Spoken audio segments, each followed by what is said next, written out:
Right, everybody, so let's quickly introduce ourselves. My name is Luke. I'm from Dublin in Ireland.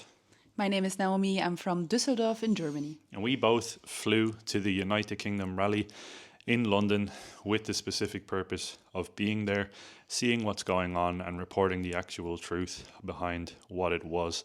There's a lot of headlines that have come out since it's happened over the last weekend, and today we want to talk about the truth as to what we experienced at that rally. So let's just go through some of the premises that we are seeing online at the moment, on social media, on mainstream media and so on, and then just really talk about what happened out of our perspective. No more lies. The Unite the Kingdom protest was such a violent protest as one of the premises that you see out there at the moment. It was meant to incite violence by far-right activists, and we all just got together to cause a lot of problems on the streets of London. When in reality, the Notting Hill Carnival had 423 arrests. A Palestine Action protest had 890 arrests. And the United Kingdom protest had a whopping 25 arrests out of a crowd of well over 500,000, upwards to estimates of around 2 or 3 million people in the streets. We spent around 8 hours out on the streets, walking shoulder to shoulder with the people that were in these crowds, and we never heard a single word uttered towards instigating violence. But what there was in the streets was a lot of people who were paid to be there and to agitate the crowd, and we saw that on multiple ends of the protest. And the vast majority of the people walked by, waving and smiling and waving their flags, and that was about as far as we saw in terms of violence and instigation at this rally. And using common sense, in a crowd of that magnitude, of that size, there's always going to be a certain group of idiots among the crowd. There's always going to be some people that are there with the wrong intentions, but you have to look at the sheer scale and the actual ratio in terms as to what happened. This was a gigantic, historic level protest on the streets of London. And for that many people to be out there and for that few people to have gotten into trouble says exactly what we're trying to get across here. The name of the rally itself was Unite the Kingdom. The message of this was unity amongst the countries within the United Kingdom towards one clear message that they are very much fed up. For that little violence to have taken place on the streets is actually quite miraculous. The next claim that was made was that there was around 100 to 110,000 people out on the streets of London. We witnessed a lot more than that. 100,000 people, that's a really laughable claim, considering the drone footage that came out already all over X, for example. If you have a look at it, there are so many more people out there. If you look at any comparable event that, for example, me or Luke attended beforehand, like any sort of football event, for example, full stadiums in Dortmund and where the BVB is playing, for example, that would be a crowd of about 100,000 people. And I've never seen this many people as we have seen on September 13th on the street ever before. No matter what event you want to compare it to in terms of demonstrations, in terms of protests, in terms of football finals, in terms of whatever it is that we have attended, I've never seen that many people actually out there, and it felt like it was a lot more than 100,000 people. We have walked from the very back to the very front to where the stage was, and it was just shoulder to shoulder the entire time. And then you also have to consider that a lot of these people were out there with the elderly, like with their parents, for example, or with their children. And when it started raining, lots and lots of these people actually left. And then at some stage, other people came and joined as well when some rainstorms were, for example, over. So you cannot really say, okay, at the beginning there were maybe this amount of people, and then at the end there was this amount of people. It's more so that you have to really think about not everybody actually stayed there for the entirety of the 7 or 8 hours. So there was probably a lot more people than what you can actually see in the drone footage, because people leave, people join at random times of the day. And I do think the claim of 100 to 110,000 people is very laughable. The next claim that we want to talk about is that this was a white nationalist event meant to show white supremacy in England and a big nationalist movement. The reality of what we experienced was the absolute opposite. We walked shoulder to shoulder with people from quite literally all over the world, from every nation that we could actually think of. I remember as soon as we arrived at the protest, the very first person that I spoke to was an Argentinian man who was filled with very strong opinions about the current state of England. There was stages filled with people from New Zealand, even people from the Maori were there on stage to celebrate the event. There was people from all corners of the globe. I'm talking Ghana, Nigeria, South Africa, America, Canada, Australia, all over Asia. There was Japanese, there was South Koreans, and now we're seeing similar protests take place in places like South Korea, like Japan, all across Asia, all across South America and beyond. So this has absolutely nothing to do with white identity. This simply has to do with a shared message that people are fed up being treated wrongly by the people who are ruling over them.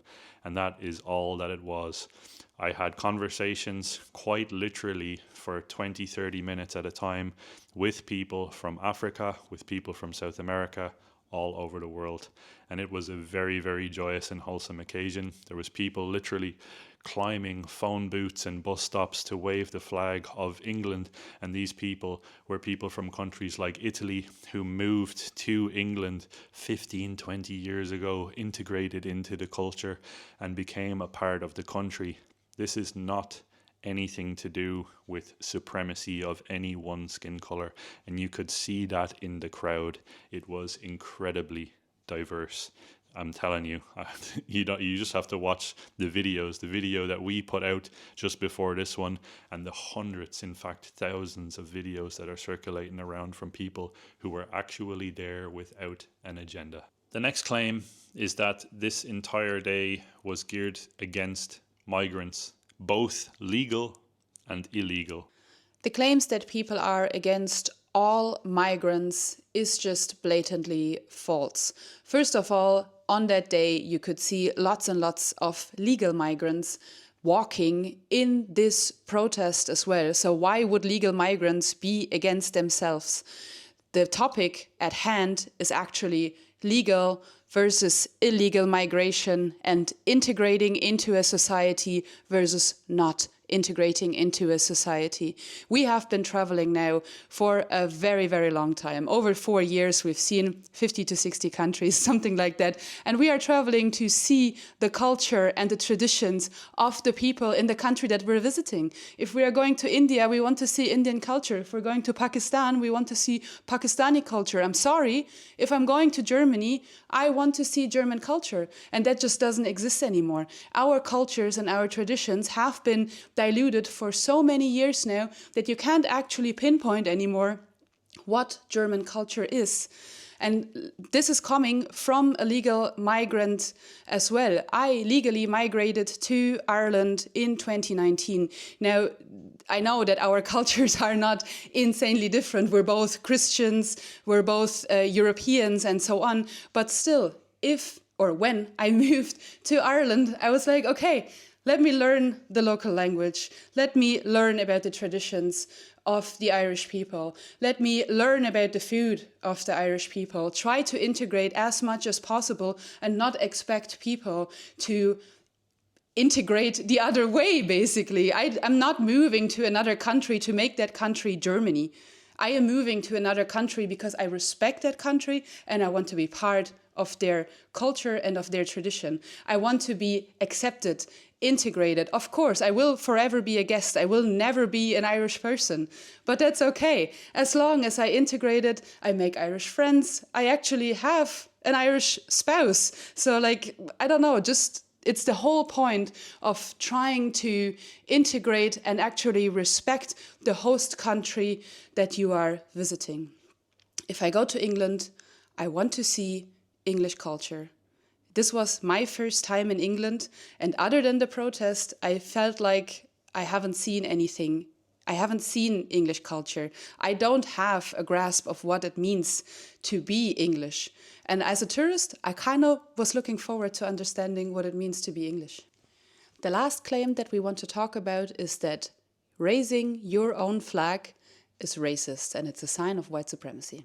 Again, we've traveled the world. We just recently were in China.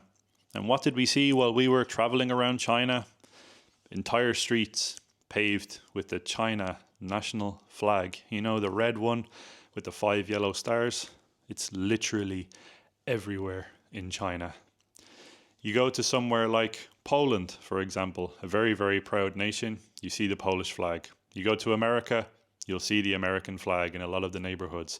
You go to countries quite literally anywhere around Asia. Thailand, for example. Thailand loves their flag and they fly it in many of the restaurants, the streets, outside of government buildings. The Thai flag flies in the wind and people respect it. People don't go around pulling it off of flagpoles or burning it or ripping it down or saying that it's a symbol against its own people somehow, or saying that it's being used to incite hatred against other people that come into the country.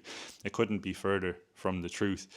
When we went to England, I was expecting and hoping to see the Union flag, the St. George's Cross flag, and I saw it at the protest. The highest flying flag that I saw from the British government was the Ukrainian flag. And that just says it all, really. It's totally fine for Ukraine, and I think that Ukraine should be flying their flag 100%. And if I go to Ukraine, I want to see the Ukrainian flag, and that wouldn't make me feel like I'm not welcome there. Same way when I go to Poland or Germany, I want to see their flags on poles outside of shops. I think it actually does the opposite. It makes me feel warmth when I go to a country and I see a place that is happily showing their colours to you without feeling like it's upsetting. And that's the reality behind it. There's a very, very slow destruction of national identity that's happening all across Europe and North America and Australia. And now we're even seeing it in places like Japan, where people are being told that they shouldn't be flying their flags. Now, I don't understand this. It's a very, very simple concept. If you are from a country and you are proud of your country and your country's history and your country's culture, you should be able to be flying your country's flag. And that should be quite literally an equal cause or an equal case across every country in the world. I don't want to go to somewhere like France and see the Irish tricolour being flown above the French flag. That would actually upset me as an Irishman. I would think, why is the French flag not the highest? French people should be proud to be French. The Irish people should be proud to be Irish, and the Germans should be proud to be German, and so on. There's no line, and the history of these nations shouldn't dictate as to whether or not the flag should be flown or not. And that's the reality of it. And at the United Kingdom protest, we saw millions of English flags. We also saw Irish tricolours. We also saw flags from all over the world because a lot of people brought their own, and rightfully so. And people walked shoulder to shoulder together, and there was no hatred for each other's flag, because a flag of a country doesn't dictate the things that people are trying to say it does online. Enough rambling. It's time for our sort of final thoughts about what we experienced there. And we have quite a few more videos coming, believe it or not, from London, the capital city of England. We believe England is at a very, very strong turning point in its history at the moment. It's going through a lot, the same with the rest of Europe and the same with many other countries around the world. And we think that the message that was conveyed at the protest was very clear, and that is the people of England and the people of Great Britain have had enough of the current situation. Now, we just want to quickly touch upon the crowds of people and who was actually there at the protest, because I think that's the thing that sort of stood out to us the most. I think overall the crowd was extremely diverse. Lots and lots of people came with their families, with small children, with elderly people, with disabled people. Lots of people even brought their dogs, and you might think whatever you want to think about having dogs at a protest, but you wouldn't bring these types of people and animals to a protest that you go to in order to be violent. So you would really want to go somewhere with the elderly and so on if you want to be peaceful, if the message was conveyed beforehand that this is supposed to be a peaceful protest in unity for the UK. Yeah, there was quite literally, I spoke to an elderly couple who were in their early 80s who came out with their family. There was a family of about 6 or 7 of them, and these 2 elderly people came out together with their children and their grandchildren to this protest, and they even had their little dog with them, walking alongside them through the crowds. And I asked them, are you not worried about something happening? Are you not worried about something kicking off? And they said no. None of the people who are here in the crowd, no one was hiding their face. No one was wearing masks. There was a request from the people who organised the protest that there's no trouble, there's no alcohol, there's no masks. Don't hide your face, don't be ashamed. Bring your family, bring your children, bring whoever to the protest. People of all colours were welcome there. People from all over the world were welcome there. They even said, bring your own country's flag to the protest. It doesn't matter from where it's from. You're welcome there, and you're welcome to voice whatever it is that you're concerned about in regards to unity and your country and to what's going on in the world. And I think that that conveys exactly what the idea behind it was. All of the signs, for example, we saw signs that said justice for rape victims, and that alone speaks to what people were there for. Save our kids. How can you disagree with that? I don't understand. How can you stand opposing to justice for people of sexual abuse? How can you stand on the opposite side of people who are saying, save our kids? How can you stand on the opposite side of people who are voicing opinions like these? It doesn't make sense. It doesn't add up. And being painted as far right or as anything like that is absolutely insane in our minds. After we attended it, we left very, very clear-minded as to what's going on. There's a very, very strong divide and conquer narrative that's happening all over Europe and all over the world actually at the moment, where we're being told to hate each other.